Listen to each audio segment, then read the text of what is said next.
Then Castaldo, this mic is all yours, and I will bring your book up.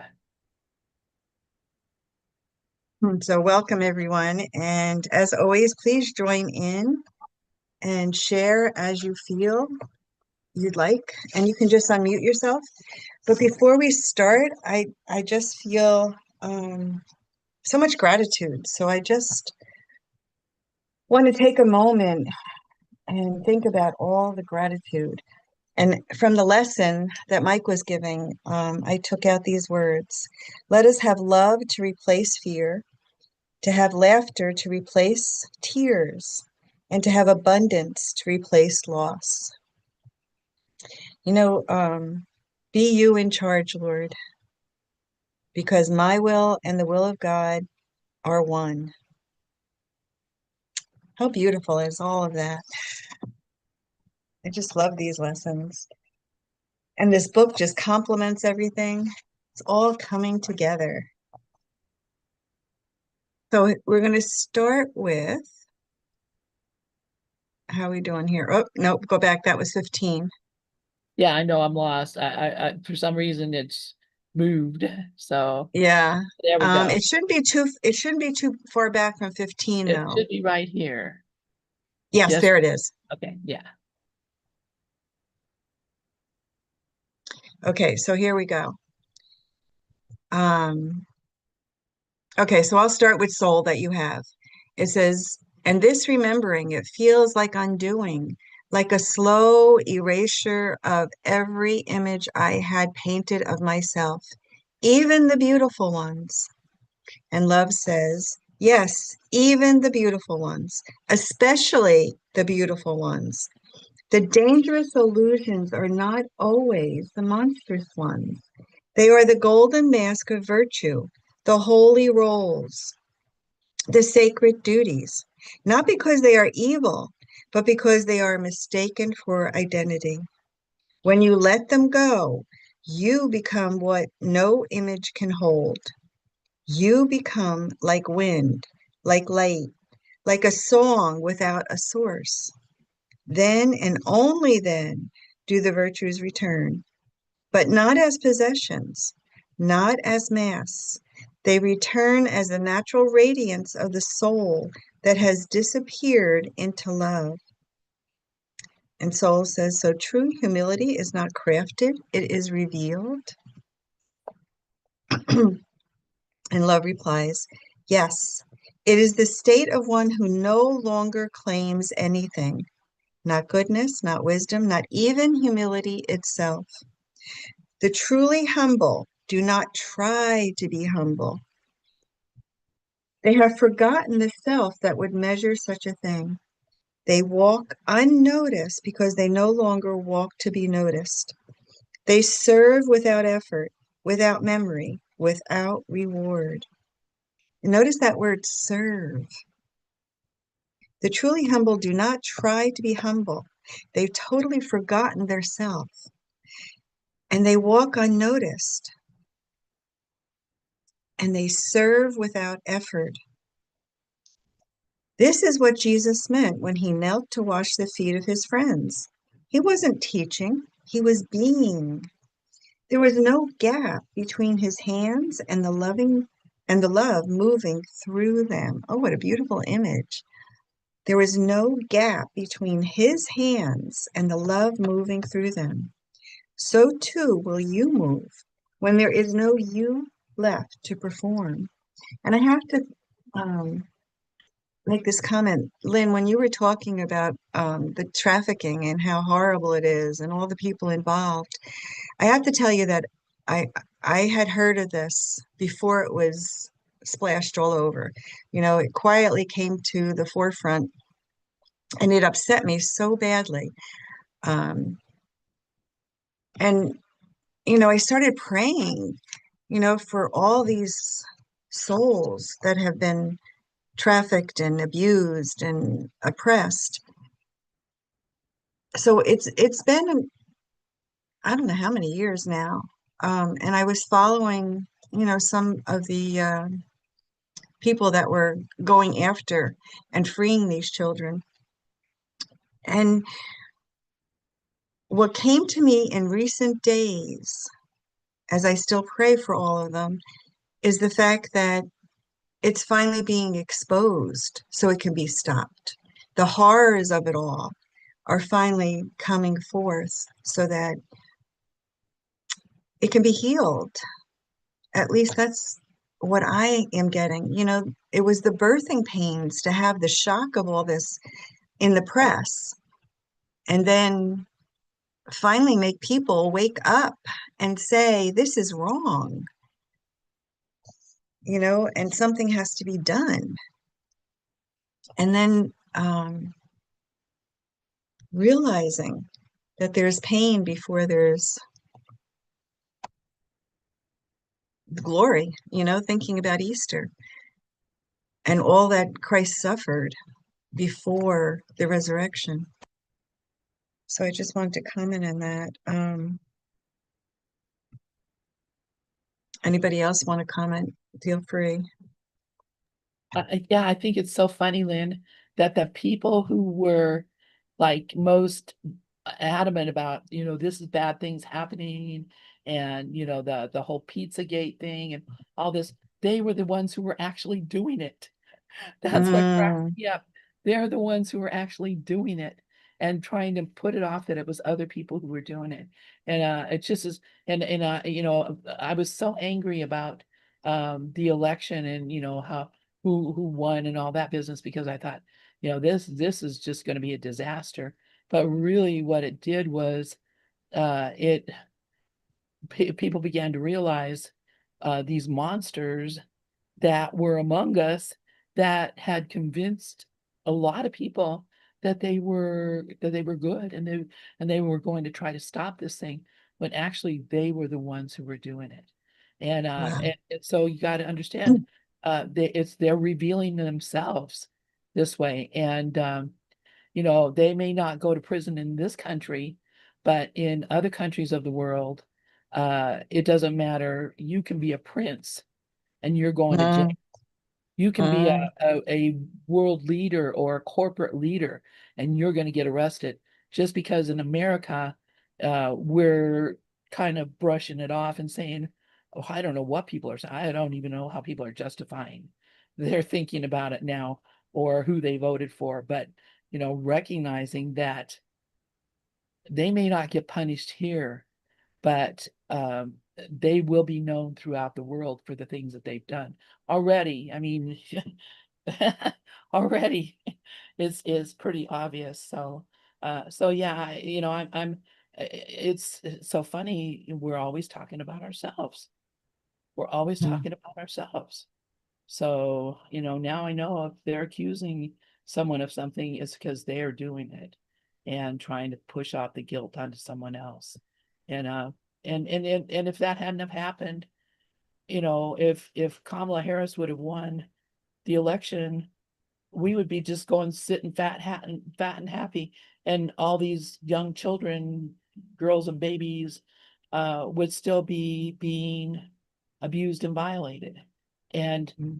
at some point they still are in places, I'm sure, but it's Oh become yeah, yeah. that's known now, known Hmm. and seen and looked for. So And it's yeah. not only girls and women, Oh, it's boys. yeah, Yeah, it's heartbreaking. And it's all I can say is, like you said, actions have consequences. yeah, And if you don't choose the correct way, um, my mother used to say all the time, lies have short legs. Eventually you get caught. yeah, It might take years, yeah, yeah, but eventually the truth does come. yeah, yeah. Um, So thank God it is, thank God it's getting yeah. out now, and people are And seeing. as to what, I'm sorry, go ahead. No, go ahead. As to what you were saying, I can't remember who it was, but one of the people went before Congress and tried to explain to them, and this is before any of this surfaced. It was a while ago, a couple of years, I think. And he couldn't understand why everybody just looked at him and didn't react with emotion and everything. later he discovered why, because all these people, were involved and they, were covering up. Yeah, yeah. And it it's just terrible. And you think But about like Corey Feldman, the actor, he was, years ago going on Barbara Walters and saying, there's pedophiles in Hollywood and they're doing terrible things. And she was like, oh, you're just labeling the whole industry. You're just causing problems. And I mean, they brushed him off like he was lying. And now they mm, know it was not, it was absolutely true. And, I mean, these young children in the uh entertainment industry are even Shirley Temple when she was little. I mean, wow. it doesn't matter who you are. Uh anyway, yeah, but now it's being exposed and now the world is seen. So thank God for that. Yeah. You know, I keep coming back to the birthing pain and the crucifixion. It's just and so many children are go missing. It just breaks my heart because I'm like, how in the world could all these children go missing like this? And Well, now you know where they're going missing to. unfortunately, it's heartbreaking. So we have to just keep praying. Yep, And you know, when we're called to action, we have to do whatever we're called to do. yep. And pray And for, and that's go ahead. Go ahead, Lynn. oh, I just said pray for healing. Uh-huh. Healing of body, mind, and soul. Yeah. And the hard part is praying for your enemy because you just feel like they don't deserve um they should be punished, but oh my goodness, again, it's not for us to judge, it's for God. Not that we should condone it because we shouldn't, but yet somehow, and for me, it's just saying God's will be done, Yeah, you know, just give me the strength and the courage to do what I need to do. So with that, let's go back to soul. And he says, and what a fear, not the loud fear of danger or death, but the soft, trembling fear that I will disappear completely into you and nothing of me will remain. I love I love the way this transpires. I love how James was able to allow the soul to really speak of these inner thoughts, because that, when you listen to people that have gone through that high awakening, and there is a lot of fear that goes there. That trembling fear, even though it might be soft, but that I will completely disappear. And Love says, that fear is the last veil. It is the shadow of grace. The small self believes the surrender equals annihilation. And in a way, it is right. But what it calls annihilation, I call liberation. Oh, wow. Yeah. It's not annihilation, it's liberation. What it calls emptiness is the fullness of the eternal. You will disappear, dear soul, but only as a separate identity. What remains will be so vast, so radiant, that no name could contain it. So vast, so radiant. You fear death, but only because you have forgotten how heavy it is to carry yourself. When you let it fall, you will laugh. You will look back on your fear as a child looks back upon a dream. You will smile and even your dream will smile back at you. What a pleasant thought. You will smile, and it will just, you'll look back on it, just a dream, and you'll laugh. So soul comments, then let me fall, let me be nothing, let me go. Powerful words, right? Let me fall, let me be nothing, let me go. If you are all that remains, I will have lost nothing worth keeping. If only I can realize that, like that's the major condition. If God is all that remains, if spirit is all that remains, love is all that remains, I will have lost nothing worth keeping. And I wanted to, what's been coming to me, um, you know, it's Lent, so there's a lot of talk about the Word made flesh. And what I realized, for me anyway, was another word for flesh is really aliveness. It's coming alive. Um,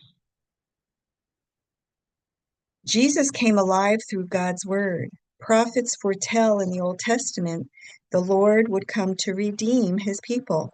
The word made flesh is actually Jesus taking on the human body, even though he is divine, so that we can realize our own divinity. God imprinted on our hearts his law and his love. So Jesus came forth to set the example for us to follow. He showed us the ultimate rule of love and forgiveness. So what I found was, how do you want me to live? Shape me, form me, because God is the painter. And this was from Sister Olga. Lord, empty me, fill me, use me. So we can just change the words. Lord, help me surrender, transform me, and use me, shape me, right? Help me to let go, to surrender it all, right? To have no fear. Let me fall, let me be nothing, let me go. Um, if you are all that remains, I will have lost nothing worth keeping. And love says, and so you shall, not because you forced it, not because you reached perfection. You will fall because your arms grew tired of holding on. You will dissolve like sugar in warm water. You will slip into me the way night slips into dawn, quietly, without resistance. And from that place of nothing, everything will arise. Your words will carry peace, not because you speak it, but because you are it. Your gaze will bless, your breath will heal, your presence will open what the world has closed, and you will not know it. Wow, you will not know it. Um, my husband turned 80, so we had a party for him with a few friends that were able to come. And I said to the kids, I wanted to have a prayer. And, they're very anti-prayer, anti-religion. But all I wanted to do was say, Holy Spirit, grant me the serenity to accept the things I cannot change, the courage to change the things I can, and the wisdom to know the difference. And my daughter was like, no way. We're not doing that. Daddy doesn't want prayer, and we're not. And I'm thinking to myself, but that's just the serenity prayer, right? So the morning of, I'm sitting there and I'm going, wait a minute. I can replace this with just love. I know how to do this. I'm not going to just give in and not do anything. So this is what I came up with. Holy Spirit, join us today as we celebrate his 80 years of life. Help us to know true love and grace and mercy in all our lives. Thank you for bringing all of us together in friendship and family ties. Keep us safe as we travel this road of life and help us lead in love. So be it. Amen. So I haven't gotten any comments, but I didn't get any negative comments either. So I guess it's okay. Whether it is or not from them, I don't care, right? Because I needed to do it. But just think, your gaze will bless, your breath will heal, and your presence will open what the world has closed. But we won't even know it because as we're being told by all these outside preachers, we only see the battle. It's like an iceberg. We only see the top, the battle that we're going through. We don't see what's underneath and what's taking place, maybe in the spiritual world, or what's happening that's a chain reaction that we have no clue. Oh, I love that thought. Soul says, not know it, and love says no. The one who needs to know will be gone, and in its absence, only I remain. I will move through you as I move through the lilies of the field, without effort, without story, without self. And the world will begin to remember because you forgot. So even my story doesn't mean anything. There's no story, there's no little self, and there's no effort.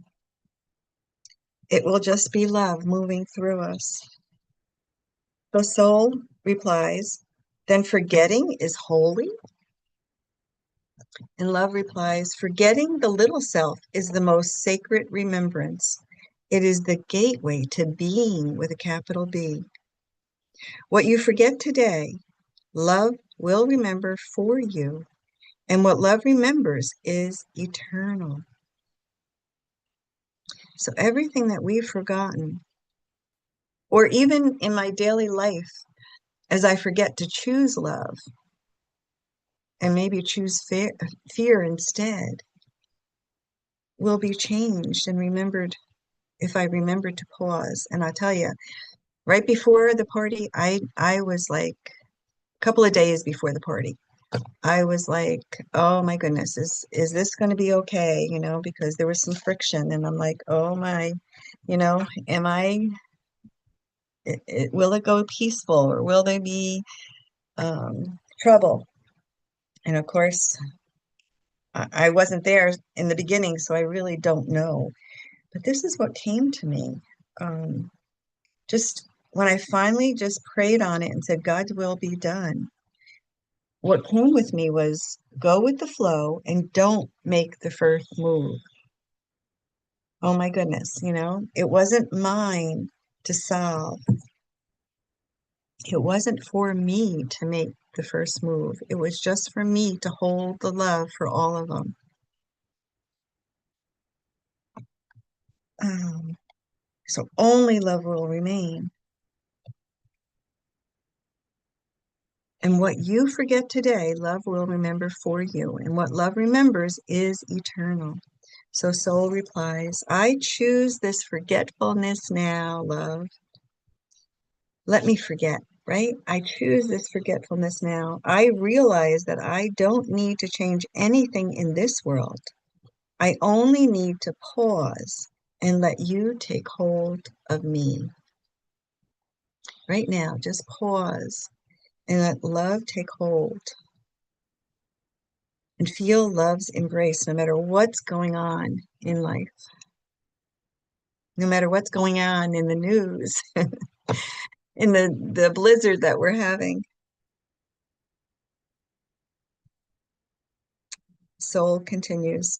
I also realize that there's no one else that needs to learn this lesson, only me. And when it is realized, all creation will also learn it, will have also learned it when it's fully realized. Because all creation is within me now, the love that expands in every direction at once. And the Course tells us over and over again, accept the atonement for yourself. We need to accept it. So I need to learn this lesson for me. It's not for anybody else. I'm not here to set the what they should and shouldn't do. It's only for me. And then love will expand it in every direction at once. Love continues. Yes, dear one. And in this realization, there is no pride, no claim. There is only stillness. The kind of stillness that does not resist the wind, does not measure the stars, does not try to mend the sky. You have spoken truth, the kind that dissolves more than it builds. It is not for the world to be saved by your hands, but for the illusion of the world to be dissolved in your gaze. Wow, that's a powerful sentence.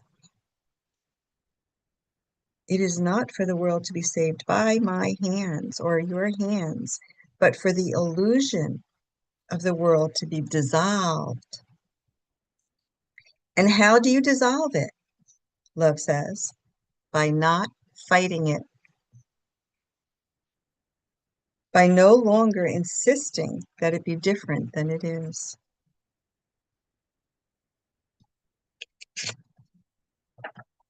By stepping back from every corner where the self once planted a flag and saying quietly, this too I surrender. Stepping back every corner, every time I think I know something, to step back and say, this too I surrender. I don't know what anything is for. Soul replies, I feel this surrender rising like a tide, not something I can control, but something I can no longer hold back. It rises in my chest when I see suffering. It whispers in my thoughts when I begin to plan or protect. And sometimes it roars like wind when I want to cling to what I know. It says again and again, let go, let all of it go. And that's in italics. I love this. I'm going to say it again. Surrender is rising like a tide. It's not something that I can control, but something I can no longer hold back. And I can feel it rising. I can see the suffering. I can hear the whispers when I begin to plan or try to protect. And sometimes it does roar like wind. And when I want to cling to what I know, what I think is best, my plans, my controls.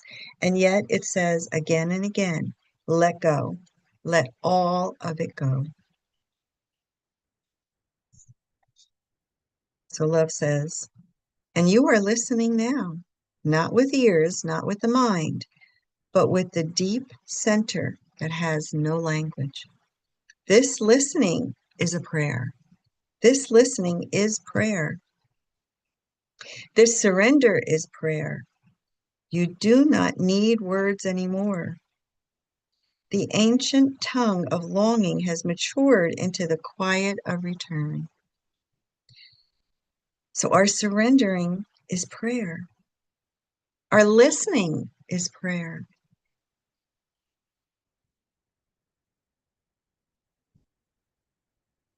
This is the maturity of it now.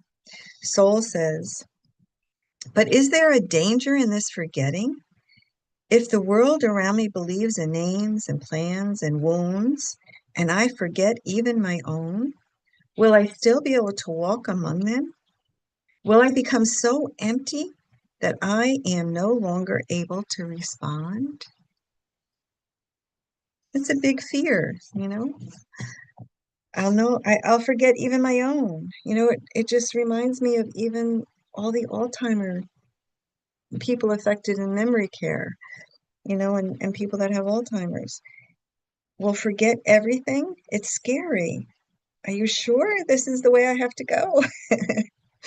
Will I become so empty that I'm no longer able to respond? And this is love's reply. Ah, sweet one, you are afraid that emptiness means absence. But I tell you, it is the greatest presence of all. And that's in italics. The greatest presence of all. You will not walk. I'm sorry. You will walk not as a person with answers, but as space where questions fall silent. You will not act from knowing, but those around you will know they are seen. You will speak with words that come not from thought, but from the heart that beats all things into being. And yes, to some you will seem foolish, to others threatening. You will no longer fit the patterns they know. But for those who are ready, you will be the echo of their own forgetting. Regina's light, as she lit the candle and all the candles were lit for everybody, is the picture that I'm imagining now. And yes, to some we will seem foolish, but to others we're threatening, but will no longer fit patterns. But for those who are ready, you will be the echo of their own forgetting. This really speaks to the heart. I mean, I can just feel all of this. So then I You wanted will, to say something here at I'm this. sure, sure. That uh if you have read like A Thousand Names for Joy for Byron Katie, or Eckhart Tolle, or any of those people, they did have this awakening. They did not, I mean, they couldn't even speak uh, for some time. Uh, their families, though, never expecting, I don't know about Eckhart Tolle, but I know Byron Katie, her family did not expect her to come home from that rehab place being a completely different person with a completely different personality and a completely different thought system. They were not expecting that at all. She literally had to learn what things were. She didn't even Hmm. know what a cup was. She didn't know what things were because her mind had been changed so radically. Of course, now, of course, she's, all good. But other people that we've read about had that same kind of situation, and yet their families accepted it. In fact, her family was like, oh my God, I don't know what happened to mom, but she's way better than she was before. And because she wasn't the raging maniac that she had been before, and that she had this deep understanding of things, and she went on to become, for the world, I mean, there are millions of people in this world who are touched by the work of Byron Katie. Um, and so, this idea that somehow, oh, well, I'm going to be empty and I won't know anything anymore, and then I'm going to just be useless is is ridiculous, because the reason she became useful was because she stopped thinking with the mind, with the ego mind, and began thinking with the Holy Spirit. So I know I read about all these people with all these fears, and yet, I mean, Jesus walked around with people all the time. He had friends everywhere. People loved him. They took him in, they fed him, they took care of him. Um, and he was no longer a man. He was not a man at all. He was the Christ walking among them. And so, he could heal the sick and raise the dead. Not any of their other friends could do that, turn water into wine or walk on water or any of those things, but they accepted it, and they didn't, he didn't become useless. He became useful. So, Exactly. yeah, so let it go. Let do this. Yeah. Good point. Yeah. And I do, I did look at Byron Katie, read all her books. Well, some, I don't know if she has any new ones. I haven't read new ones, but yeah, when she talked about the joy, um, even even, like switching her house. She had this small house behind her up for sale. And when they said to her, well, let us buy your big house for what you're selling that small house for, and she agreed to it, and her husband was not for it. But then he finally came around too. Um, it's so interesting. And like you said, her family had to really watch for her in the beginning because she had no clue. She was so lost in the very, very beginning after it happened. But it worked out, and she has influenced so many people, so that's the echo, like she has really helped. And yeah. Dino, Robert, I saw your hand was up. I don't know if Lynn's finished or if you want to say something. Yeah, I'm finished. Go ahead.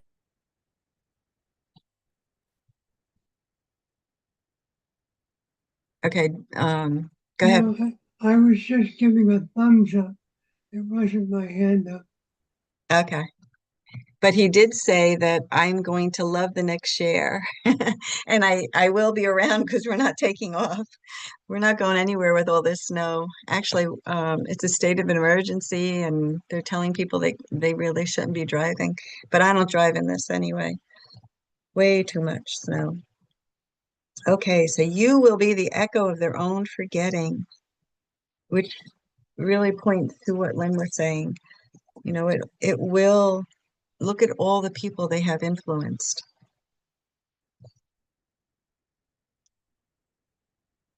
I'm in New Jersey. So Soul says, then I must let go even of being understood. Yeah, I don't even try to have my kids understand. I just pray that they'll eventually realize for themselves. Love says, yes, that too is a veil. You will not seek to be misunderstood. You will not seek to be misunderstood, nor will you hide, but you will no longer trade your essence for approval. Let them misunderstand. Let them name you, praise you, reject you, follow you, forget you. You will smile in all of it because you are no longer in any of it. You are in me, and I am in everything.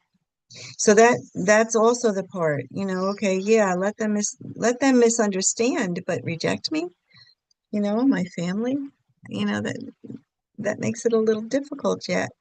Still things that I have to let go. But remember that you are in me and I am in everything.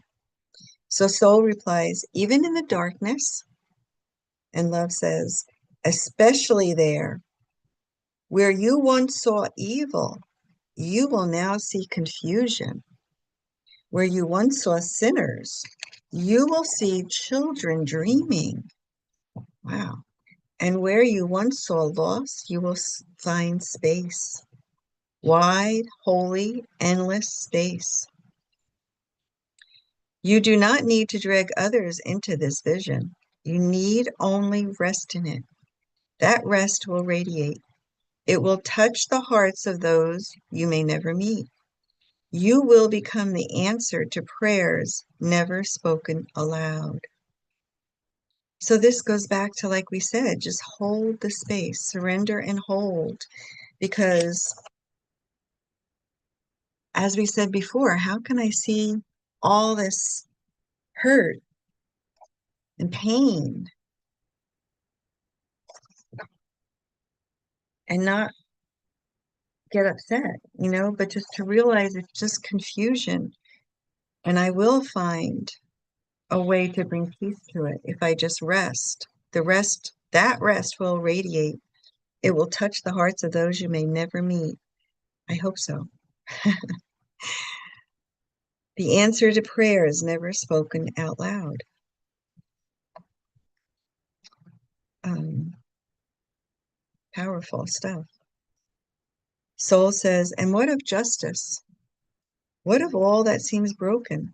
Surely I must still care. Lynn, did you want to say something else? No, did I have my hand up? Uh-huh. Okay, I'll take it. Well, although here we go. This is the answer that we were talking about this morning. That we're Exactly. going to look and we're going to say, "Oh my gosh, what is going on? Bad things are happening." But uh, you know, but this is a different thing because love is saying you're going to see that people are confused.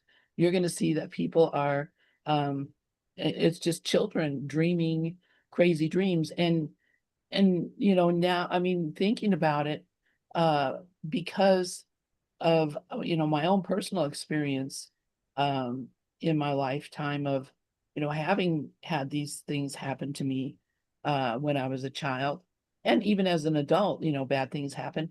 Look at me. Has it changed me? Has it made me a different person? Has it ruined me or destroyed me?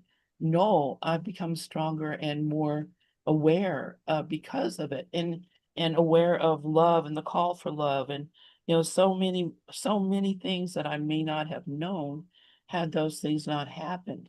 And so, I look at, well, the Course in Miracles tells us, everything that is happening to me, I have asked for. It is, I am the author of my world. So um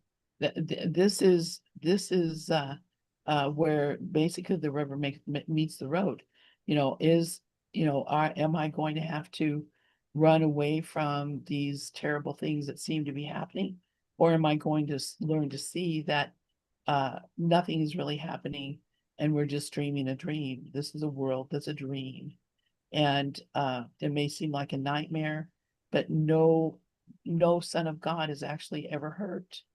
Nothing can harm a son of God. Nothing real can be threatened. Nothing unreal exists. That is the peace of God. So, the body, the childhood, the life, all those are just unreal things that I've convinced myself were real. When I recognize that only God is real, then I can see that if God is real, none of that stuff could ever have happened. So, this is just a story that I tell myself, and it's story time is over now for me. Story time is over. And, I have to stop looking at other people and thinking that their story makes them less loved, less, their story doesn't affect them in any way at all either. Our stories don't affect us because they're in a book in a library, not in reality ever. So anyway, so thank you for even mentioning, and I'll go close my hand down. I didn't realize my hand was still up. So I'm glad you had your hand up. Yeah. And what a realization, right? It's a powerful revelation to realize, you know, and I want to go into Soul's response because it's perfect here. And what of justice? What of all that seems broken? Surely I must still care. And Love's reply is, oh, yes, Soul, you will care so deeply that it will break your heart, but it will be a sacred breaking. The shattered pieces of the little self, will fall like petals. What remains will not be a crusader, but a flame, not loud, not proud. So there will be shattered pieces of the little self, but consuming us nonetheless. And Love continues, you will see pain and not turn away, but you will not believe it as real. And that will change it more than any law or war. Your presence will become balm, not because you try, but because you are no longer trying. So that change to look past will be the change that's necessary. Soul says, so the path ahead is not a mission, but a melting. Love says, exactly. Melt, dear one. Melt until there is no more shape, no more boundary, no more name. Let yourself become the honey of heaven, dripping sweetly into the wounds of the world. Ah. And know this, there is no hurry. Love has no deadlines. Ah, how, how this human body over here doesn't want to know that love has no deadlines, that there's no hurry. But what a beautiful picture of thinking, you know, the honey of heaven dripping sweetly into the wounds, all the wounds of this world. And then Soul replies, I feel like crying, not from sadness, but from the uncontainable relief of being no one. Love says, then let the tears come. They are the last baptism. They wash away the dust of the journey, the echoes of striving, the memory of effort. So let the tears come. The tears are like a cleansing, right? Cry until there is nothing left but light. Soul says, then what is left for me to do? Here's Love's reply. Live, not as someone trying to live. Live as life itself. Let the wind move through you. Let the river carry you. Let the world be what it is, and let your gaze be the softest benediction it has ever known. You do not need to teach, preach, save, or prove. You only need to dissolve. Wow. Let your gaze be the softest benediction. And from that holy disappearance, love will be born again in the hearts of those who believed they had lost it. Love will be born again. Soul says, then let me vanish, not into darkness, but into radiance. Let me no longer be the vessel. Let me be the pouring. Let me not shine for others. Let me be the sky that lets the stars shine through. Oh, what a pretty image. I'm not going to try to shine. I'm going to vanish, but I'm vanishing into radiance. Not even being a vessel. Let me be the pouring. Let me be the sky that lets the stars shine through. And then love replies,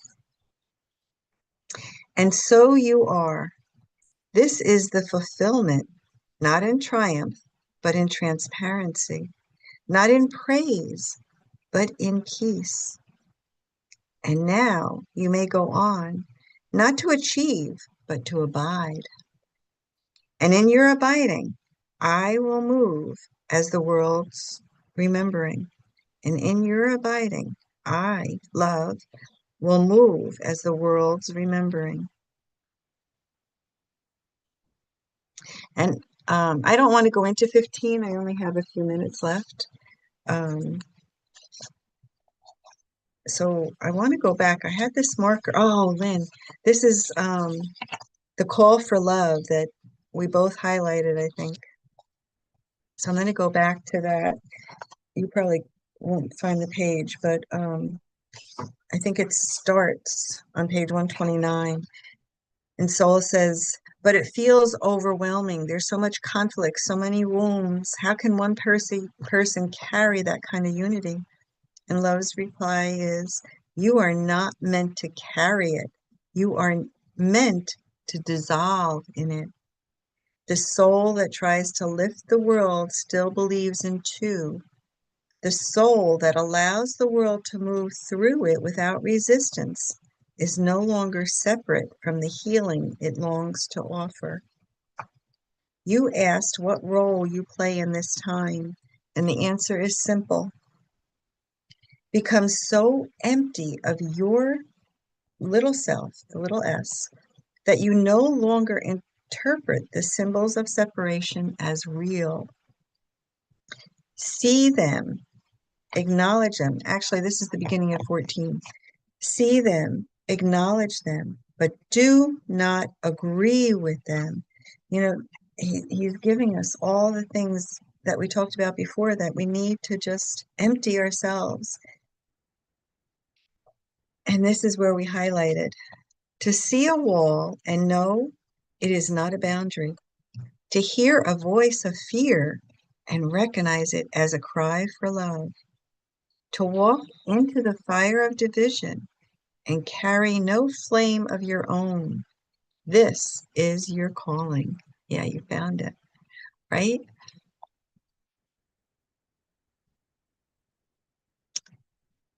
This is so powerful.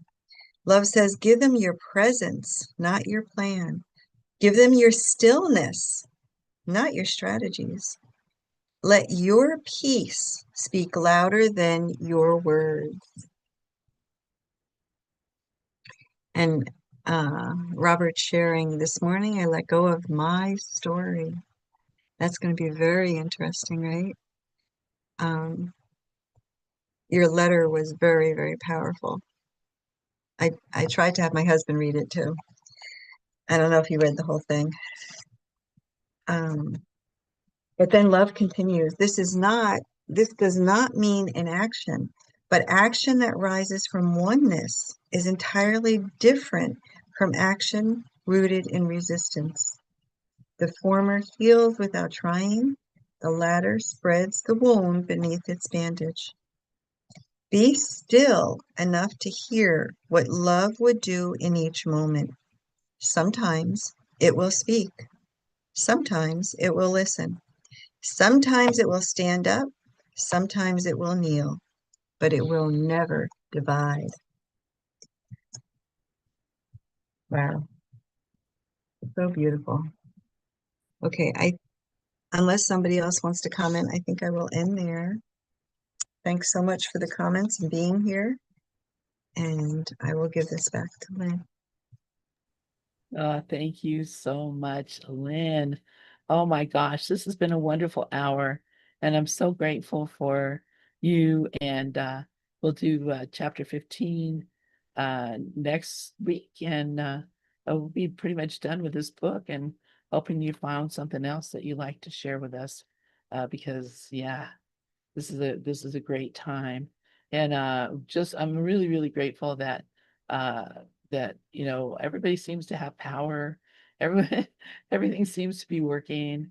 So I'm really grateful for that as well. So I'm just gonna go ahead and close out this Zoom.